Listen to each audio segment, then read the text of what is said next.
Nagraj मंजुळची upcoming Marathi film म्हणजे खाशाबाचा official teaser आता finally social मीडियावरती रिलीज झाला आहे. ॲक्च्युली हा टीजर राजा शिवाजीसोबत थिएटर्समध्ये रिलीज झाला होता. सो ज्या लोकांनी थिएटरमध्ये हा टीजर एक्सपिरियन्स केला आहे त्यांना माहितीच असेल की बाई टीजरचा लेवल काय होता. कारण 2 मिनिटाचा टीजर जो फर्स्ट फ्रेम ते लास्ट फ्रेमपर्यंत अंगावरती काटे आणणारा काम करतो. नागराज मंजुळे सरांचं विजन इतकं ग्रँड असेल असं कधी वाटलं सुद्धा नव्हतं. आणि मला असं वाटते हा चित्रपट 50 किंवा 100 कोटी नाही, डायरेक्ट 200 कोटीचा बिझनेस करणार आहे 100%.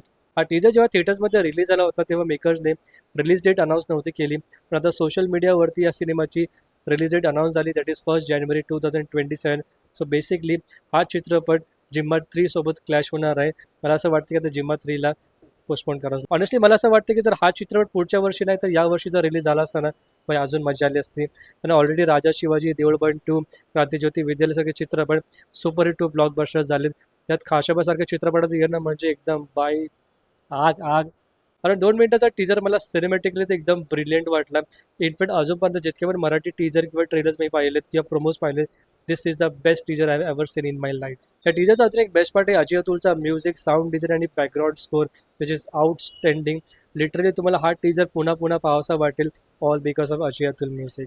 पण खरं सांगू त्या चित्रपटाचा लीड ॲक्टर आहे कोणी जो खाशाबा जाधवचा रोल प्ले करत आहे ते अजूनही त्यांनी रिव्हील नाही केलं. पण टीजरमध्ये ज्या प्रकारे कॅरेक्टरला इंट्रोड्यूस करून सुद्धा रिव्हील नाही केलं, it is really a smart move. आणि पहिल्यांदा असं काहीतरी झालं आहे भाई. ऑनेस्टली ॲक्टर नवीन असो किंवा जुना, जो कोणी आहे नागराज मंजुळे त्याची लाईफ बनवणार आहे. आणि हा ॲक्टर रातोरात सुपरस्टार बनणार आहे मराठी इंडस्ट्रीचा 100% गॅरंटी. आता बऱ्याच लोकांचं असं म्हणणं आहे की हा लीड ॲक्टर आकाश तोसार आहे किंवा काही लोक असं सुद्धा म्हणत आहे की आपला फॅन्ट्रीचा हिरो लीड ॲक्टर आहे.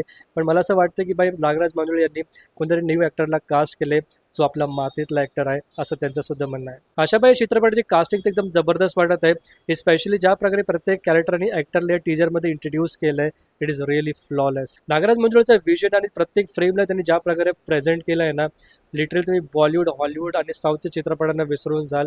सो डेफिनेटली हा चित्रपट आपल्यासाठी एक माइलस्टोन आहे. बाकी तुमच्या टीजरबद्दल काय ओपिनियन कमेंट सेक्शनमध्ये ऑनेस्टली सांगा. आणि व्हिडिओला शेवटपर्यंत बघण्यासाठी मनापासून खूप खूप धन्यवाद.